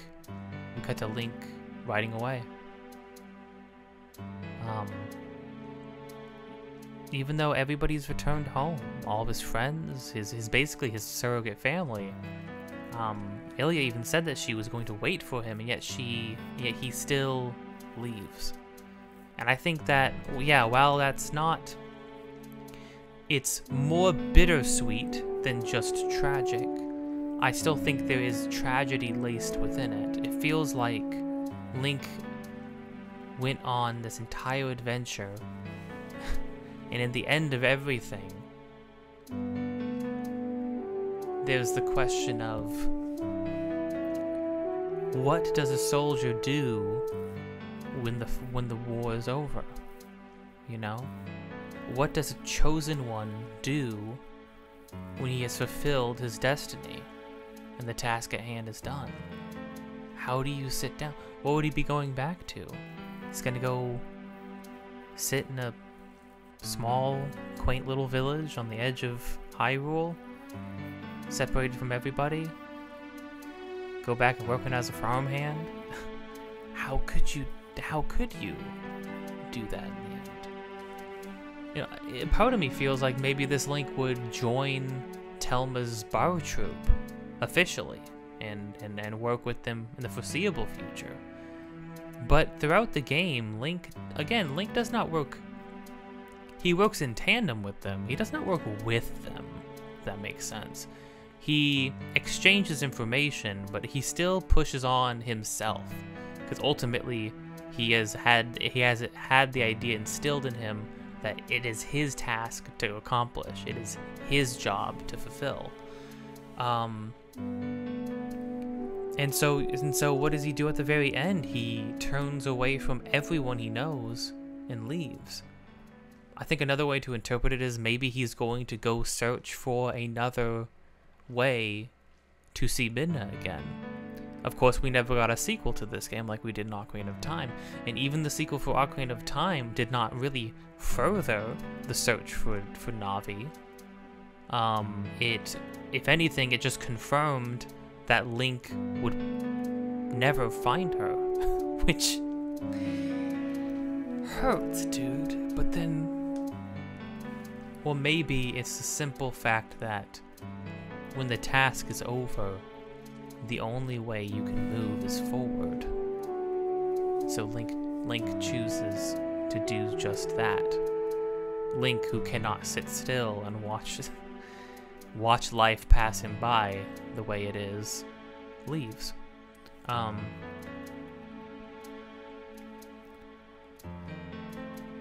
What do you do when the only person who understands everything you've been through is gone?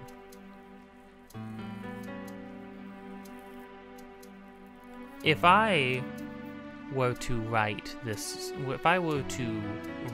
an interpretation of this story with more beats, more dialogue, more moments, more scenes, I've always thought that the last scene I would have added was a scene that mirrors the first one between Link and Russell, except it would be Link sitting down with the hero spirit. It would be Twilight again. And they would ruminate on the adventure. They would ruminate on being those chosen by destiny. They would ruminate on the hour of twilight and the melancholy it brings. The regret you feel during it, feeling the regrets of all of the spirits who walk these lands. And then I always thought that Link would ask, how do you continue? How do you move on? To which the hero spirit could only say, it takes courage, and it takes time. It takes time and it takes courage. Two things that every Zelda game is about: time and courage.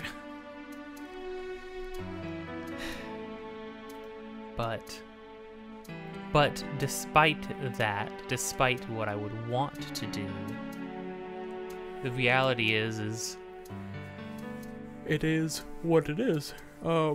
Things are set in stone the way they are, and everybody settles back into their old lives, except the one guy who could not possibly. Even Russell comes back home, and maybe he'll continue to interact with his troupe of other travelers, Ashay and Shad and Argos, I think his name was. But also, I mean, he was already an older guy, you know, who was passing the torch, and he did pass the torch. I do love the imagery of Colin with the sword and shield, the Ordon sword, I think, and then the old Ordon shield on his back. Maybe it was just a wooden one. Either way, I do love that imagery because it feels like we have three generations. We have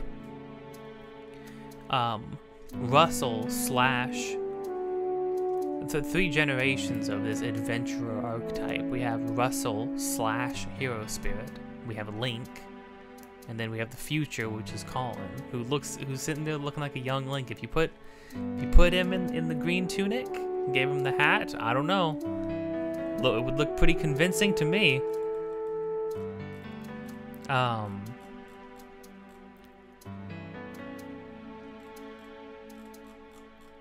looking up because I splurged about this game the moment I finished it.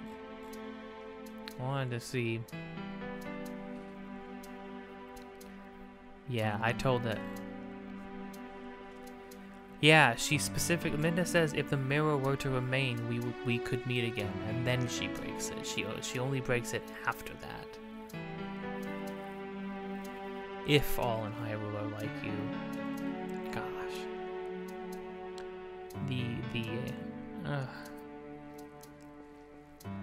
Very sad.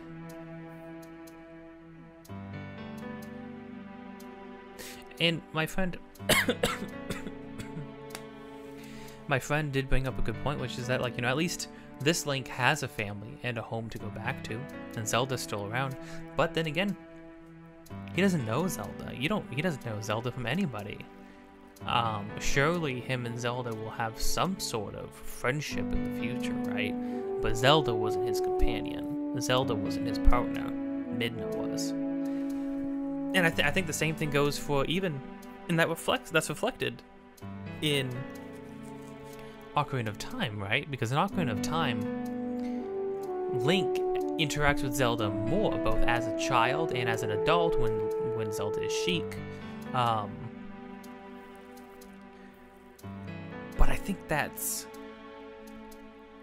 But then still, Link leaves. Because even in that game, Zelda is his friend and but Zelda is not his companion. Is not his partner. Zelda at the end of that game, young Zelda, does not know what Link has been through. Just like how this Zelda probably does, but Zelda is the princess in the castle, and Link is the wandering stranger who rolled into town one day and righted wrongs. What did I say? He doesn't know Zelda. Oh yeah, Link, another very interesting note is that Link also, he doesn't have a family unit. He has obviously the villagers in town are arguably his surrogate family, but he doesn't have a, he doesn't have a family, literally though. Like, he doesn't have a biological family. He is a guy, he's the farmhand who lives outside of the village on the outskirts. Right on the outskirts of town. He doesn't even live in the village with everybody. It's weird. It's interesting. There might be again, things like details like this, while they may not have been intentional or intended to represent anything specific, all details in a story paint a picture. And to me, that the picture that paints is that Link, even in his hometown, what was presumably his hometown, Link is on the outside. He's on the outskirts. He's on the fringes of his own town. He's well liked because he makes himself useful. He's well liked by everybody. The kids adore him. He's kind to everyone. He helps everyone. People trust him. People rely on him. He is a reliable figure, but yet he lives on the outside of town by himself, alone. He doesn't have family that he lives with. He doesn't have family in the village. He lives right on the outside. It's like it really furthers that lone stranger Western kind of feel, right? That sort of like the Driver archetype, right? Like Ryan Gosling in Driver, which is, I love that movie. That archetype of the silent man who is just present, whose presence is felt, and who just walks through this world and does what he needs to do and rights wrongs where he can.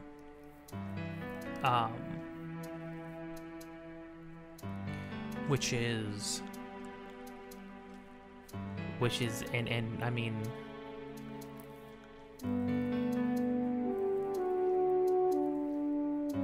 he's not into, yeah, my friend put it well, he, in his life in Ordon or whatever, in Ordon, it's not integrated. He doesn't live an integrated life. He just sort of coexists. It feels like he's coexisting with these people, right? It's like, and it's like, it wouldn't have been weird to give him family members, because in Ocarina of Time, family is mentioned. In Wind Waker, he has a grandmother and a sister.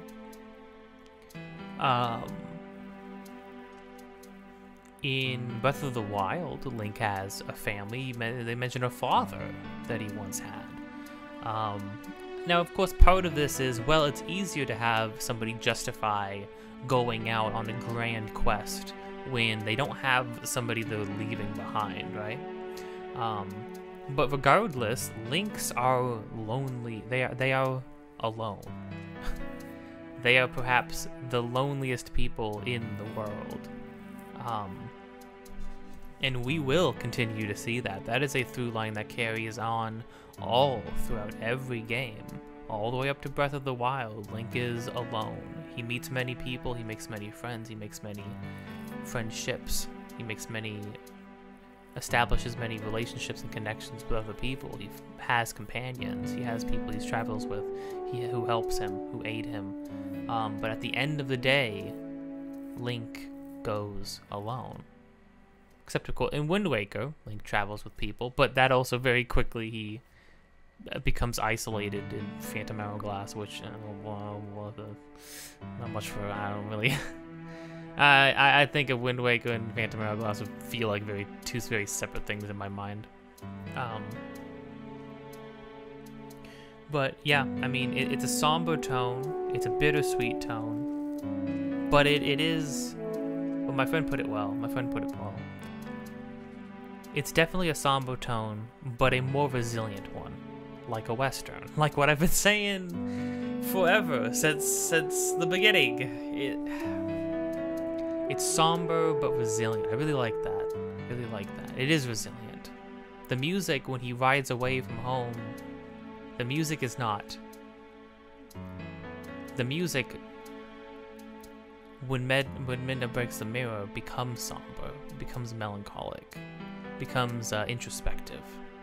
And what I think what I like about what they do is, in the first half of the credits, before Midna breaks the mirror, it shows all the people you've met. It shows everybody coming back home, reuniting with their families. It shows all the triumphs you have had along your adventure. It shows all the people you've touched, all the people you've affected, and how they are better off for the actions of Link. And then in the second half, the music dulls down, it simmers down, it becomes quiet, it becomes reflective. And instead of showing people, it shows places. It just shows all the places you've been, all the places you and Midna have gone together, all the places that you have helped with Midna. And then at the very end, it mirrors the beginning of the game, with Fado coming to your doorstep. And the last person it shows before Link rides away is Ilya, who said, "I'll wait for you back home. I'll always be waiting for you back home, however long it takes."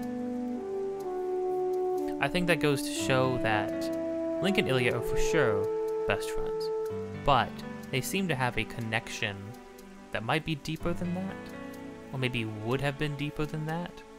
Maybe it's deeper for one of them now, but then Link went on this adventure with another person who there's just nobody like.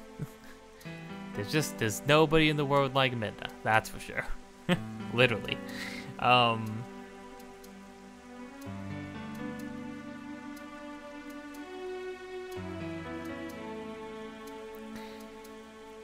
And then the music goes from somber to, once more, one final fanfare roar as Link rides away. And the last thing it shows before the credits end are the goddesses and the Triforce, once again put back together, pieced back together in Hyrule Castle. Because, like Zelda says, the goddesses work in mysterious ways. Their intentions are not always known to us. Perhaps it was destined that we would meet. And so it was. Link and Midna were clearly destined to meet. And they did. And nothing can take that away.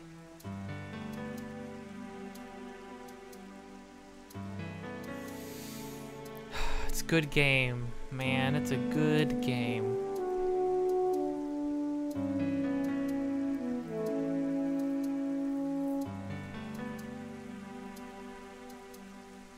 It's a very, very good game.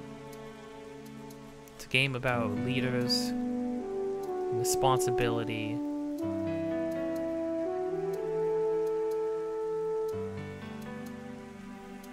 it's a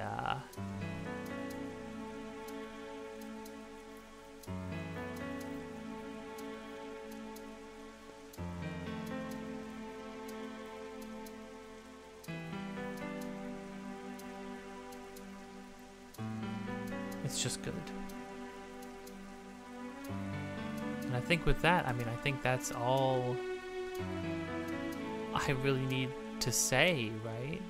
It's a lovely game with lovely locales, lovely characters. It feels great to have such a large cast of characters that you're constantly getting to interact with them and see them around in different places and interact with them in different scenarios and stuff. And they become very much a driving force for you in the story, much unlike any of the other games, really. I mean, maybe, I say Majora's Mask, the cast in that game is also amazing, but the moments with them are so brief and minute, you know? They're so brief and quick and fleeting, which is obviously works with that game. This game though, the scale, the size of it, the scope is so much bigger. It's so much more cinematic. Rivaled, I would say, only by one other game, the most cinematic game, arguably. Maybe you could argue to a fault. Here's the thing, right? Zelda games are always, at the end of the day, they are about the adventuring part. They are about the wandering around, the going on the adventure, the gameplay, riding your horse across fields, having duels with people, with enemies, fighting monsters 5 times your size. The gameplay is always a core factor. The gameplay loop, rather, is always at the core of a Zelda game, at the core of a Zelda game experience, and I think this game shows that just as much as any. Still plenty of things to go out and see and go out and do. Skyward Sword is like I said, this game is a freeway with off-ramps that all lead back onto the freeway eventually. Skyward Sword is a hallway, is a two-person wide hallway with doors that you walk into, and then you walk right back out and you're back in the hallway. And you keep going down the hallway. How will that be? How will that feel?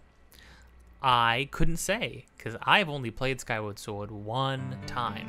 Here's the thing, I really liked it. I was really into it.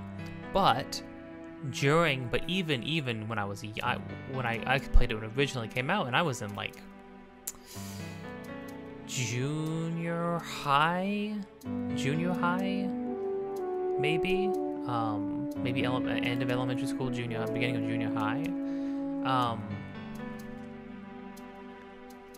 Man, it was a long time between Skyward Sword and Breath of the Wild, wasn't it? Well, no, Breath of the Wild actually came out on the Wii U first, but then it also came out on the Switch.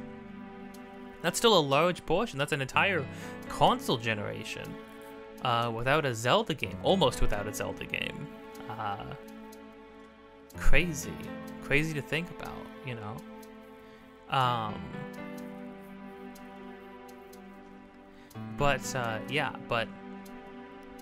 And I enjoyed Skyward Sword a lot, but I could feel, even at that time, that it had problems. That game is much more, it takes the Zelda formula and it shreds down all the fat until you have a streamline of do the thing 3 times, you know, like you do in any video game. Do that thing 3 times, and it has you do the things 3 times throughout the entire game, dozens and dozens of times. How will that feel after having played all these other games preceding it? I don't know.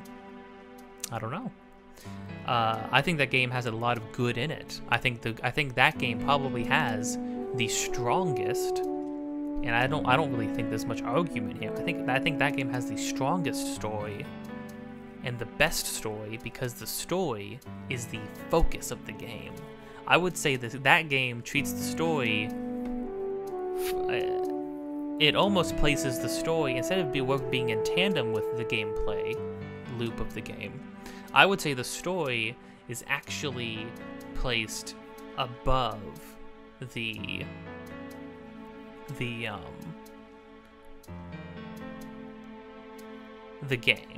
I would say it's actually placed above the gameplay in the game by like a pretty decent margin. However, what we get from that is an amazing story, a fascinating prequel to all of Zelda, to the entire Zelda timeline. We are going back. We are going the furthest back. You thought going on Ocarina of Time was going back? No, this is the furthest back the Zelda timeline has ever gone. We are going to see things that we recognize. We're going to see a lot of things that we don't. Well, a lot of things are going to get pieced together and a lot of things are going to be given explanations, and we're going to find out if that feels good or not, or if that feels satisfying or not. But most importantly, we're going to witness some of the most realized characters and some of the best, I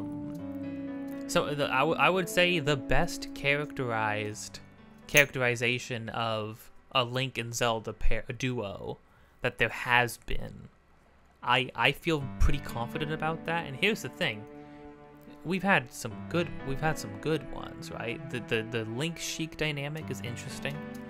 Tetra and Link is great, but Tetra and Link, as we realized by playing Wind Waker, I did not realize how little you actually interact with Tetra throughout the game. You interact with her at some big, pivotal, like, key plot points, but, it's kind of like you don't see her for half the game.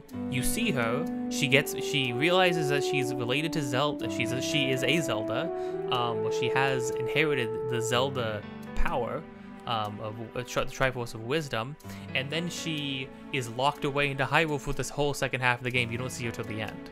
You don't speak to her until the final battle. You know, it's, I would say, and so because of that, however, on the other side of this though, we have Skyward Sword, where Link and Zelda are both the whole driving point in both the plot and the story. The plot and story go hand in hand to tell a story that is about Link and Zelda. For maybe the first time since, I would argue, Breath of the Wild is also about Link and Zelda, in a much more quiet, subtle way. Much more long, drawn-out kind of way. But we'll get to that when we get to that. We're getting close, people. 4 more months. Just about 4 more months until Tears of the Kingdom. We have a Skyward Sword and a Breath of the Wild to play through, and 100%. I am getting all the Korok seeds in Breath of the Wild. When else am I gonna do that? But man, I hope I have at least a month, a 1 to 2 month buffer between 100%ing Breath of the Wild, Shrines and Korok seeds, and DLC. I hope I have a 1 to 2 month buffer between doing that and the next game, and Tears of the Kingdom. I hope I have a buffer between that, because I don't want to get burnt out. You know, I don't want to, especially if Tears of the Kingdom is essentially just Breath of the Wild 2.0. And it's like literally the same game, doing the same exact things, getting the same stuff. Oh, you do shrines again. Oh, you're literally collecting Korok seeds again. Because if that's the case, oh boy, I'm gonna be. I don't want to get sick. That's the thing, right? I might even account for that. I don't want to. Well, we'll be playing Breath of the Wild, and if I start to feel, fatigued, if I start to feel drained, I don't think I will, because I freaking love these games. I don't know if you've noticed, I love these games. But if I do start to feel fatigued, I might change the game plan when we get to Breath of the Wild. I might just do shrines only and say, you know what, screw those Korok seeds. Too much, too many. 826 Korok seeds, I think it is. Way too much. No, thank you. And I might just move on to. And I might just get through that game normally, casually, and then move on to Breath of the Wild. I'm sorry, Tears of the Kingdom. When that comes, wait for that to come out. It all depends. Anyways, anywho, that's plenty. That's all there is. We're done. That's a wrap. Quest number 4 complete. If you liked this, stick around, there's more in the future. Subscribe, notification bell, thumbs up, thumbs down. Leave a comment. Which one of the games do you like the most? What do you think each game has that does the best?